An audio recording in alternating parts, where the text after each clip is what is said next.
Bendiciones, mis amados hermanos. Es un gran privilegio poder dirigirme nuevamente a ustedes y poder compartir la palabra del Señor. Hoy daremos inicio al segundo ciclo de nuestro discipulado, afirmando mis pasos con Jesús. Y es un privilegio también saber de que ustedes están dispuestos a seguir creciendo, a seguir aprendiendo. Vamos a dar gracias a Dios, no sin antes felicitar de una manera especial a todos los que se han graduado y a todos los que están terminando sus talleres para recibir también su certificación del primer nivel. Los animamos a seguir adelante y a no desmayar, a seguir firmes con el Señor. Vamos a orar. Señor, te doy gracias una vez más porque nos das el privilegio de poder, Dios mío, estudiar tu palabra, de afirmarnos en ti, Señor, y crecer como cristianos, como creyentes, para poder, Dios mío, cada día tener en nuestra mente y corazón esa bendita palabra tuya, que es pura, perfecta y que es buena, Señor. Padre Celestial, pongo delante de ti este tiempo que vamos a compartir esta clase, sabiendo, Dios mío, que tú tienes todo bajo control y tú en todo nos vas a ayudar.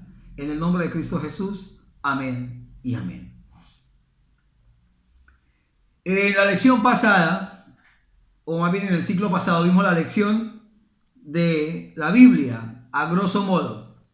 Hoy quiero hablar de la Biblia y sus divisiones, y quiero compartirles a manera de introducción algunos aspectos importantes de la Biblia. La Biblia, como lo dijimos, es la palabra de Dios escrita y en ella está implícito y explícito el propósito de Dios para con nosotros. Pero esta Biblia tiene una organización especial y quiero decir algunas cosas. Primero, originalmente, como hablamos, fue escrita en idioma hebreo, griego y arameo, pero fue escrita en pergaminos, que estos pergaminos fueron hechos de pieles de animales y fueron escritos a mano con unas plumas especiales, con unas tintas especiales que salían de las entrañas de algunos gusanos o de la corteza de algunos árboles. Estos pergaminos o a estos escritos se le llaman manuscritos. Manuscritos viene del latín manu, que significa mano, y scriptum, que significa escrito. Entonces, estos eran manuscritos, como estaba originalmente escrita la Biblia. El término Biblia viene del griego biblios y significa libros. Por eso la Biblia es una compilación de 66 libros que hacen parte del canon sagrado. O sea, que son libros de inspiración divina. Lo que salió de la boca de Dios y con lo que guió al pueblo, a los escritores, para que escribieran. La Biblia originalmente no estaba organizada como un libro, como lo tenemos hoy día. Esta organización como libro, en párrafos, capítulos, versículos, en la separación del Antiguo y el Nuevo Testamento, se le atribuye a los masoretas. Los masoretas eran unos eruditos que estaban en el siglo VI hasta el siglo X, y estos eruditos fueron aquellos que reemplazaron o estuvieron en lugar de los soferim. Soferim, este es un término hebreo, de los soferim o escribas, eran los que escribían. El término masoreta o masoret significa tradición, tradición. Estos manuscritos ya organizados estuvieron perdidos por un poco de tiempo. Por allá en el año finales del 46 y principios del 47, se encontraron esos manuscritos que se habían perdido en las cuevas de Qumran, por allá en la costa norte del Mar Muerto, y estaban escritos en hebreo y arameo. Aunque el Nuevo Testamento está escrito en idioma griego. Esto, entre otros, para darle mucha relevancia a ese escrito llamado Biblia, para que se diera a conocer en muchas partes del mundo, porque la cultura griega era la cultura más avanzada de la época y era como el idioma internacional que había. El primer libro en escribirse no fue Génesis, fue Job. aproximadamente en el año 1500 antes de Cristo. Pero según cómo quedó organizada la Biblia, se puso de primer lugar al libro de Génesis, que se cree que fue escrito entre los años 400 y 500 después de Cristo, cuando hubo la invasión babilónica. Este libro de Génesis significa comienzos o principio. El último libro que está en la Biblia, que también fue el último en escribirse, es el Apocalipsis en el año 100 después de Cristo y significa revelación. Este libro nos muestra todos los sucesos finales de cómo va a terminar el mundo y cómo vamos a vivir la vida eterna con el Señor en el cielo. Vamos a hablar de el Antiguo Testamento, recordándoles que la Biblia está repartida en 2 testamentos. Testamento significa alianza o pacto, o sea que encontramos un antiguo pacto y un nuevo pacto. Antiguo pacto antes de Cristo y nuevo pacto después de Cristo. Cuando nos referimos a Cristo es antes de que Él viniera a la tierra y estuviera aproximadamente 33 años y medio en la tierra, 3 años y medio realizando su ministerio. El Antiguo Testamento está escrito en idioma hebreo y contiene 39 libros, desde Génesis hasta Malaquías. Y está dividido así. Primero, Pentateuco. Penta significa 5 y teuco significa ley o rollo. Contiene 5 libros y fueron escritos por Moisés: Génesis, Éxodo, Levítico, Números y Deuteronomio. Libros históricos, contiene 12 libros. Nos muestran toda la historia del vivir del pueblo de Israel a partir de que se estableció como nación y como pueblo con un territorio allá en la tierra prometida. Estos libros son Josué, Jueces, Ruth, primer libro de Samuel, segundo libro de Samuel, primer libro de Reyes, segundo libro de Reyes, primer libro de Crónicas, segundo libro de Crónicas, Esdras, Nehemías y Esther. Luego siguen los libros poéticos. Los libros poéticos son 5 libros. Se le llaman poéticos por su forma de escritura. Se dice que el libro de Job fue escrito en prosa. El libro de los Salmos son alabanzas, cánticos al Señor. Vemos un libro poético muy de poesía, valga la redundancia, que es el libro de Cantares, que es una exaltación entre el hombre y la mujer y viceversa, dando una representación así de lo que es Cristo con su iglesia. Existe también el libro de Proverbios y el libro de Eclesiastés, que son consejos sabios, escritos por Salomón. Luego siguen los profetas mayores, son 5 libros. ¿Por qué se le llaman profetas mayores? Por el tamaño de escritura, porque tienen más capítulos y su escrito es más largo. No significa que sean más importantes que los profetas menores, sencillamente es por tema de escritura. Están Isaías, Jeremías, Lamentaciones, Ezequiel y Daniel. Luego siguen los profetas menores con una escritura más corta, pero con una palabra clara y concreta, concisa. Contiene 12 libros: Oseas, Joel, Amós, Abdías, Jonás, Miqueas, Nahum, Habacuc, Sofonías, Ageo, Zacarías y Malaquías. Estos son los 12 libros de estos profetas. Entonces, con los profetas mayores y los menores serían 17 profetas. El profeta era el encargado de parte de Dios de dar un mensaje claro, de advertir y mostrar las directrices que Dios daba con respecto a algún tema específico. El Nuevo Testamento está escrito en idioma griego y contiene 27 libros, desde Mateo hasta Apocalipsis, y se divide así. Evangelios contiene 4 libros: Mateo, Marcos, Lucas y Juan. Histórico es el libro donde nos muestra el inicio, la expansión, la multiplicación de la iglesia. Es aquí donde encontramos por primera vez el término iglesia y la estructura de ella, que es el libro de Hechos de los Apóstoles, un solo libro. Cartas Paulinas, se le llaman así porque fueron escritas por el apóstol Pablo. Algunas desde la prisión, casi todas. Estando él preso, escribió cartas a iglesias, a personas, a lugares donde él estuvo alguna vez iniciando una obra o compartiendo la palabra del Señor, visitando.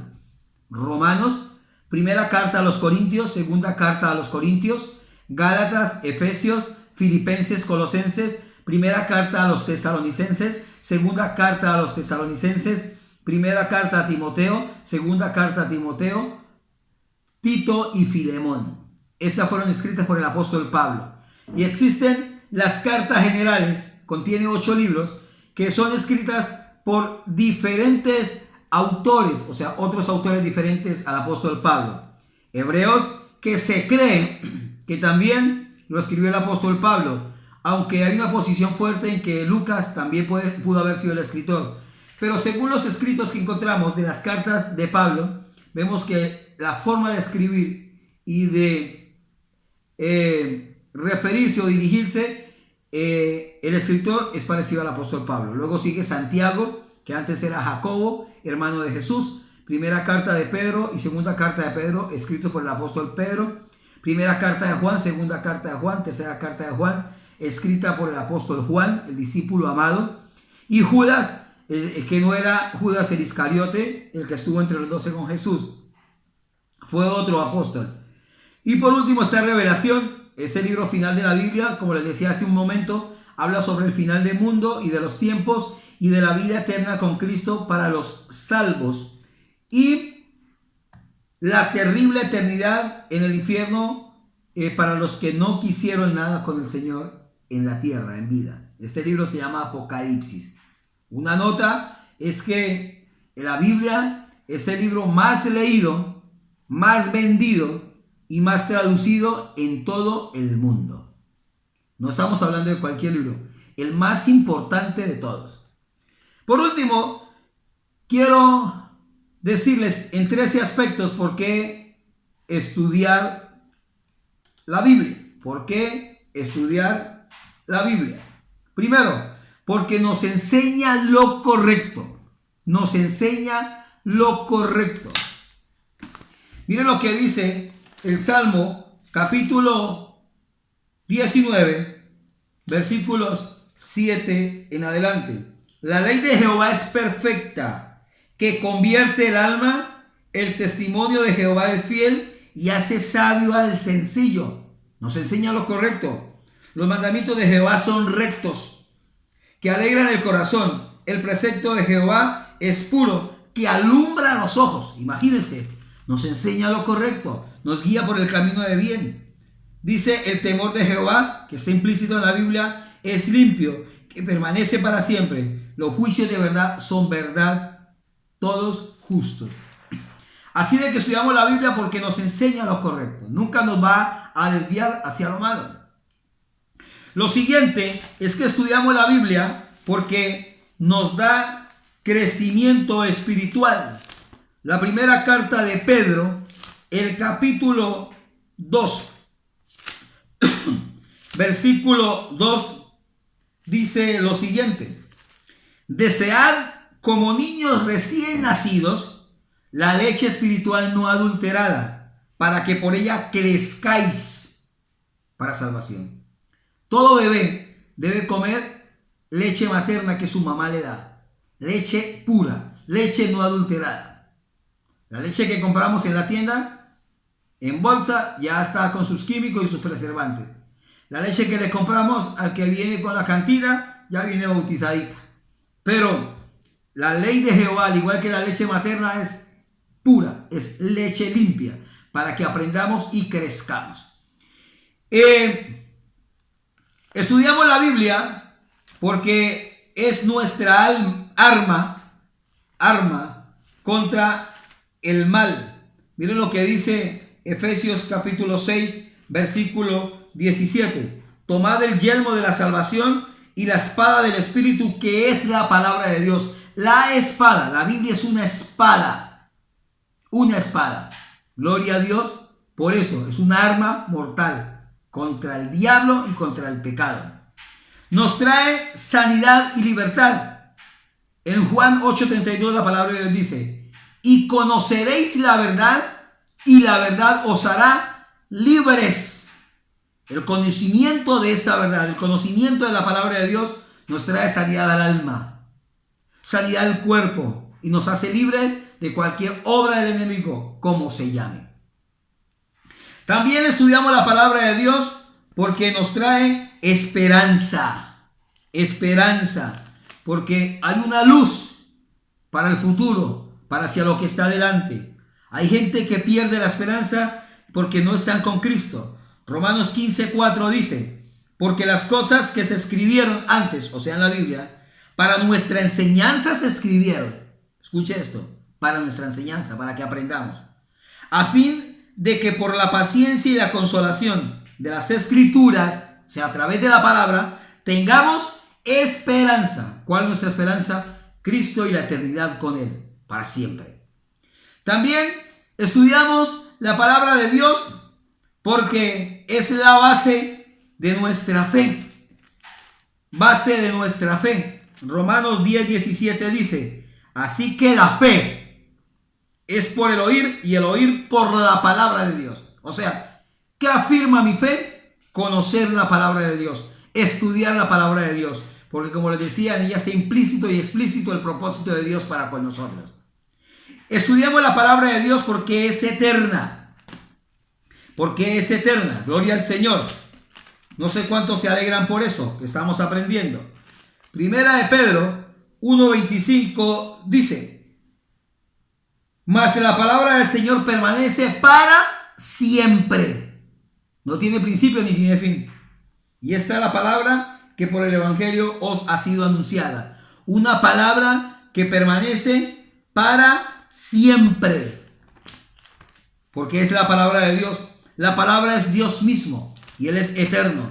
Y miren lo que dice Mateo 24:35. El cielo y la tierra pasarán, mas su palabra o las palabras del Señor no pasarán. Todo se cumplirá porque permanece para siempre. También estudiamos la palabra del Señor. Esto es importante porque la palabra de Dios es como martillo. Dice: ¿no es mi palabra como fuego, dice Jehová, y como martillo que quebranta la piedra? ¿Cuál piedra? Ese corazón, esa mente que se endurece y no quiere nada con Dios. Pero también dice la palabra que es como fuego. ¿Para qué fuego? Para consumir, para quemar, para calcinar toda obra de pecado y maldad.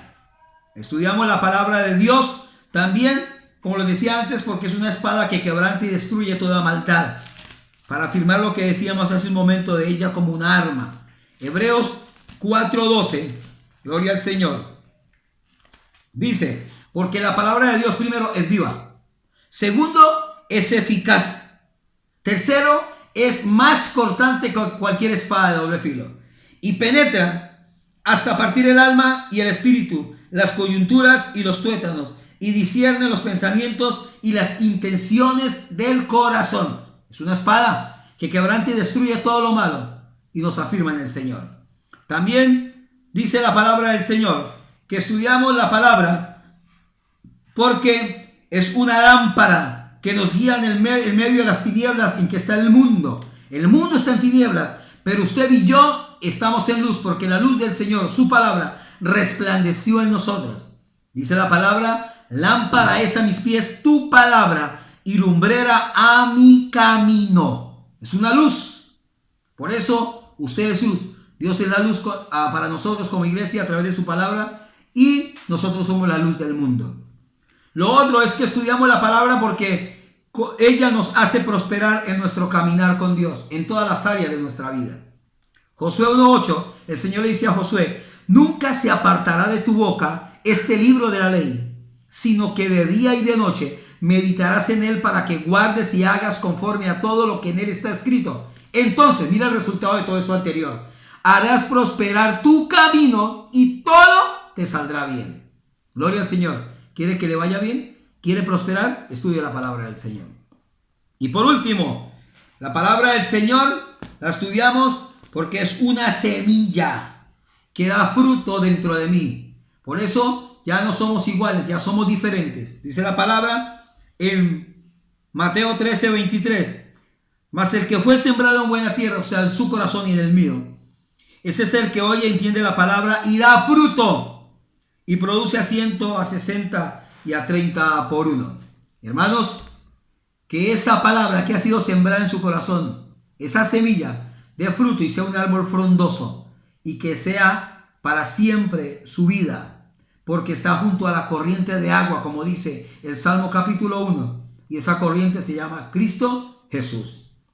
Le animo para seguir adelante, afírmese con el Señor, siga estudiando, vamos a enviarle al grupo y a usted el taller correspondiente y en PDF esta lección que les acabo de enseñar. Dios les bendiga a todos. Un abrazo.